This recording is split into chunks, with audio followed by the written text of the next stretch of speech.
मेरी इस मेहमान के लिए बहुत ज़्यादा इंटरेस्ट जनरेट हुआ। इनको पहली दफ़ा आपने मेरे मॉर्निंग शो पे देखा और हमने बात की पेशेंट गोइयों के हवाले से। इत्तेफाक की बात है, ये वाकई कोई छठी हिस्स है, क्या वजह है, लेकिन माशाल्लाह माशाल्लाह इन्होंने 2025 के हवाले से बहुत सारी प्रेडिक्शंस की हैं और ऐसा लगता है कि वो पेशेंट गोइयाँ एक रविश है उनकी कि वो सच हो जाती हैं।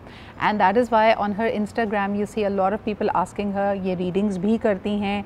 हमने लास्ट टाइम इस बारे में डिस्कस किया था कि इसमें फीलिंग्स क्या होती हैं, यानी if somebody has these powers या उसको अल्लाह ताला ने ये गिफ्ट दिया, ये इनाम दिया है तो उसको फिर संभाला कैसे जाता है। ये अचानक से एक फ़्लैश होता है या कोई मराकबा करते हैं जिसके अंदर ये चीज़ें नज़र आती हैं। So we wanted to understand that.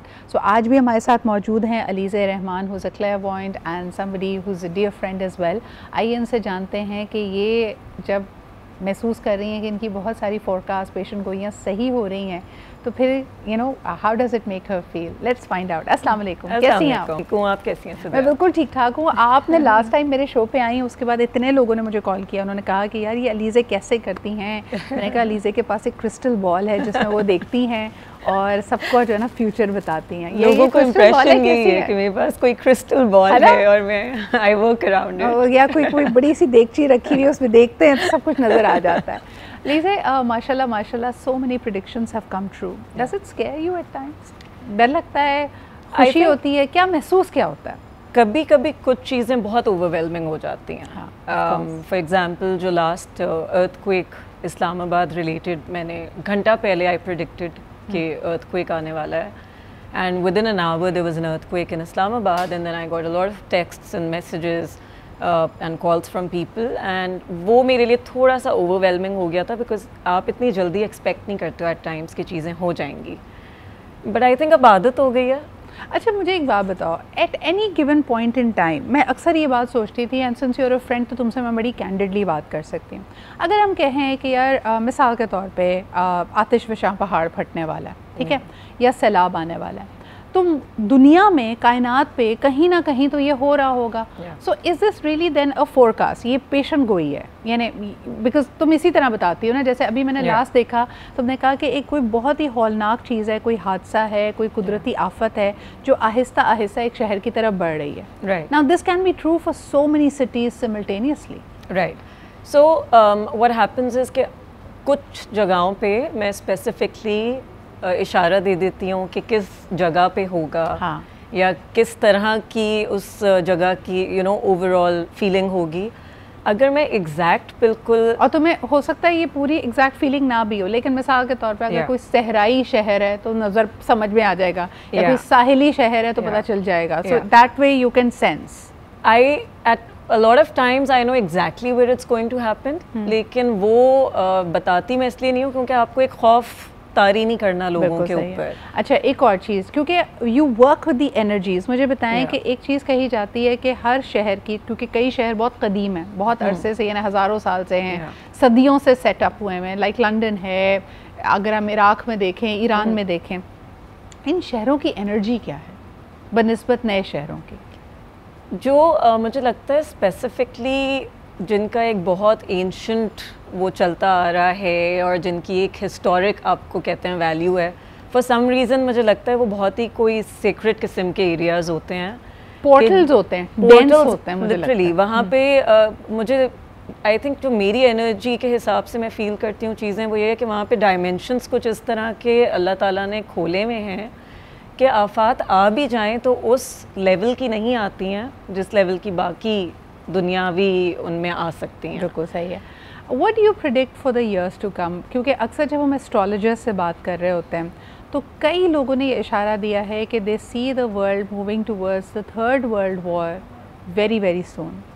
इस पे मैं चाहूँगी कि तुम कमेंट करो। मुझे I don't see third world war happening, but yes the way things are going as of now politically, उसमें ये लगता है कि हाँ तबाही बहुत होगी, आपस में पॉलिटिकल वॉर्स बहुत ज़्यादा आपको नज़र आएंगी, बहुत टेंशन नज़र आएगा, लेकिन I would beg to disagree with कि यानी बेटर सेंस विल प्रिवेल, अल्हम्दुलिल्लाह। अच्छा, दूसरा मुझे बताएं कि लोग मुलाजमतों और खुशहाली के हवाले से हमेशा परेशान रहते हैं, और जो इस वक्त अभी हम शुरू में भी सेगमेंट कर रहे थे कि जो वर्ल्ड ट्रेड ऑर्डर को एक तरह से डिस्टर्ब किया जा रहा है, अमेरिका की जो पॉलिसीज़ हैं, नए टैक्सेस लागू हो रहे हैं, लोग इस वक्त परेशान हैं कि कारोबार ठप होंगे और बेरोज़गारी बढ़ेगी। इसके हवाले से तुम्हारी क्या फोरकास्ट है? ये चीज़ मैंने साल के शुरू में ही मेंशन की थी कि ये साल in terms of people losing their jobs ये ज़रा डिफ़िकल्ट रहेगा, लेकिन getting new opportunities is also going to be there. ठीक है, बिल्कुल तो सही है। उस तरह लोगों के लिए मसाइल नहीं होंगे, लेकिन yes, when I spoke about economy तो मैंने कहा था कि आपकी स्टॉक मार्केट भी गिरेगी, आपकी इकोनॉमी पे भी हमने ये भी प्रेडिक्ट किया था कि गोल्ड की प्राइसेस बड़ी ऊपर जाएंगी और वो जा रही हैं। तो जिन लोगों ने, अगर देखें उसके नीचे एक छोटा सा डिस्क्लेमर वैसे लगा लिया करो कि भाई इन्वेस्टमेंट अपने रिस्क पे करें, लेकिन बहरहाल इन्होंने ये प्रेडिक्ट ज़रूर किया था कि स्टॉक मार्केट में वॉलेटिलिटी रहेगी, the only thing to invest in is gold, और जिन्होंने गोल्ड में इन्वेस्ट किया वो बड़े खुश हैं। अच्छा जी, मूवमेंट्स के बारे में बताएं कि ऐसा लग रहा है कि दुनिया सुकड़ती जा रही है, और जो तरक्की पजीर ममालिक हैं और ख़ास तौर पे पाकिस्तानियों के लिए हम देख रहे हैं कि वीज़ास की मुश्किलात हैं, तो मूवमेंट आसान होगी, लोगों की चहल पहल नज़र आएगी, या लोग जहाँ हैं वहाँ पे मुंजमद हो जाएंगे? मूवमेंट चलती रहेगी, it's not going to be stagnant, लेकिन at the same time difficulty रहेगी लोगों को ट्रैवलिंग में, और उसमें क्योंकि आपकी इकोनॉमी वैसे ही अफेक्ट हो रही है, जनरली पॉलिटिक्स आपकी ऑलरेडी बहुत टर्बुलेंट चल रही है, तो ट्रैवलिंग मुश्किल होगी इन terms of getting visas, in terms of लोगों को मुल्क बदलने में भी डिफ़िकल्टीज आएंगी, लेकिन ये कि चलता रहेगा काम, बिल्कुल बंद नहीं होगा। आपके पास जब लोग आते हैं कंसल्ट करने के लिए, सबसे कॉमन सवाल क्या करते हैं? शादी सबको शादी करनी है, शादी में बहुत जोर है, सबको शादी करनी है। शादी सीजन में भी हम पहुंच चुके हैं, क्योंकि रमज़ान के बाद बड़ी शादियां होती हैं। अच्छा, स्टूडेंट्स नहीं आते अपने एग्जाम्स के बारे में पूछने के लिए? वीज़ा कम नहीं, I think the most affected parties are people who are married and who are not so happy with their marriages. या तो ये होता है, या ये कि जी शादी कब होगी। अच्छा, फिर एक कोई तरीका बताएं, आई एम श्योर कि this is a generalised thing, but एक कलेक्टिव अगर इस वक्त आपको देख रहा है, और वो कलेक्टिव अपनी रोमांटिक लाइफ में या अपनी पर्सनल मैरिटल लाइफ में मुश्किलात से गुजर रहा है, कोई एक टिप उनको हैक दो कि वो क्या कर सकते हैं अपनी इस टेंशन को इस वक्त ईज़ करने के लिए, because I know you give them remedies as well. Right, so this year because there were too many eclipses that took place, and उसका बहुत ज़्यादा impact है पूरी दुनिया पे, तो जो आपके traumatic bonds थे उन्होंने हर हाल में टूटना है। At the same time बहुत सारे लोगों को they are going to find new meaning when it comes to love, when it comes to marriage. ये चीज़ अच्छी है, लेकिन जो लोग जिनकी शादियाँ अभी ज़रा प्रॉब्लमेटिक चल रही हैं, उनके लिए एक चीज़ जो मैं कहूँगी कि थोड़ा साइलेंस प्लीज़ मेंटेन करके रखें, बिकॉज मिसकम्युनिकेशन बहुत ज़्यादा हो सकता है बिटवीन पार्टनर्स। आज ही मर्क्यूरी भाई सीधा हुआ है, रेट्रोग्रेड से निकला है, अभी भी शैडो पीरियड से हम नहीं निकले हैं। मर्क्यूरी सैयारा है आपकी कम्युनिकेशन का, दिमागी तौर पे भी आपकी अपनी थॉट्स स्कैटर्ड हैं, आपको लग रहा है कि आप अल्फाज का इस्तेमाल कर रहे हैं दूसरे तक अपनी बात पहुँचाने में, but a lot is getting lost. और दूसरा मोहब्बत का सितारा वीनस, वो भी बेचारा रेट्रोग्रेड में, वो भी 12 को निकलेगा। तो दो इंपॉर्टेंट चीज़ें जो आपकी लव लाइफ को इफेक्ट कर सकती हैं, लेकिन इसका इम्पैक्ट अगले एक महीने तक चलेगा। It's not like it has ended on these dates. तो इसलिए थोड़ा सा मुंह पे जो ना ताला लगाएं और चुप हो जाए। अच्छा जी, एक तो ये कि खामोशी, और खामोशी में अगर किसी को ये लग रहा हो कि यार इससे तो और मामलात बिगड़ जाएंगे, तो आप कह रही हैं बिगड़ेंगे नहीं, तो खामोशी अच्छी है इस पर। मैं हमेशा एक चीज़ कहती हूँ कि देखें, उतना बोलें जितनी ज़रूरत है, एंड ऑल्सो अगर बोलना ही है तो एक मैनरफुल वे में होना चाहिए, रिस्पेक्टेबल मैनर में। अनफॉर्चुनेटली हमारी ख़वातीन ज़्यादा जज्बाती होती हैं, तो चाहे वो दुनिया के किसी भी कोने में हो। मेरे इंटरनेशनल क्लाइंट्स भी जो हैं उनका भी वही जज्बात हैं जो हम पाकिस्तानियों के, वही हालात है, वही जज्बात है, वही हालात है। अच्छा जी, बिल्कुल सही है। सो इस वजह से आई थिंक एक तरीका होता है कम्युनिकेट करने का। अच्छा, दूसरा बड़ा मसला, ऑल्दो आपके पास शायद उसकी क्वेरीज कम आ रही हैं, अगर किसी के कारोबार में गड़बड़, यानी ये देखें ना, अ lot of people have very high hopes when the new year begins.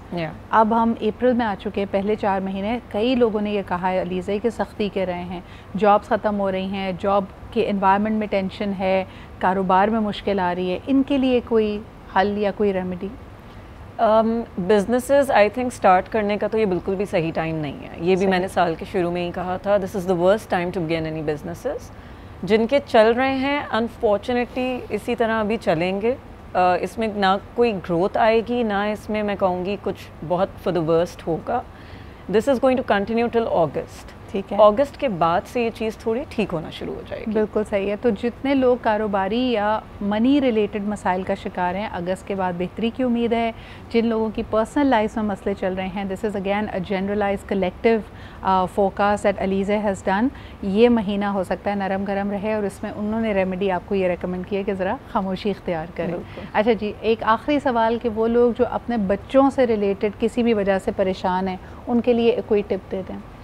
So as a parent, I always say लोग I think एक तो as a parent आप बहुत hard होते हो अपने आप पे, तो मैं parents को यही समझाती हूँ कि आप please give yourself that grace, you know, that हर चीज़ आपके कंट्रोल में नहीं है। हर चीज़ आपके कंट्रोल में नहीं है। आप थोड़ा सा बच्चे को भी समझने की कोशिश करें। एक हमारा बड़ा वो है कि बिकॉज एक जनरेशनल वो चलता आ रहा है, तो उस चीज़ को हमने नहीं कंटिन्यू करना, पैटर्न्स ब्रेक करने हैं और बच्चों के साथ again we need more communication, we need to talk to them. I think this is wonderful advice, क्योंकि वो जो इनमेश्ड हमारी पर्सनालिटीज़ हो जाती है ना, कि बच्चे का दुख यकीनन माँ बाप को ज़्यादा होता है, लेकिन उनको भी अपनी गलतियाँ या अपनी मिस्टेक से सीखने दें, थोड़ा सा उनको भी एक स्पेस देना दें। ख़ास तौर पे अगर आपके बच्चे बड़े हैं, यानी 18 साल की उम्र को क्रॉस कर गए, तो खुदा के वास्ते उनको एज एडल्ट्स रहने दें। बहुत शुक्रिया अलीज़े। अलीज़े का इंस्टाग्राम आपके सामने है, अगर आप इनसे रब्ता करना चाहते हैं तो please get in touch with her and you can Instagram पे इनसे पूछ के आप अपनी रीडिंग भी करवा सकते हैं और अपने लिए स्पेसिफिकली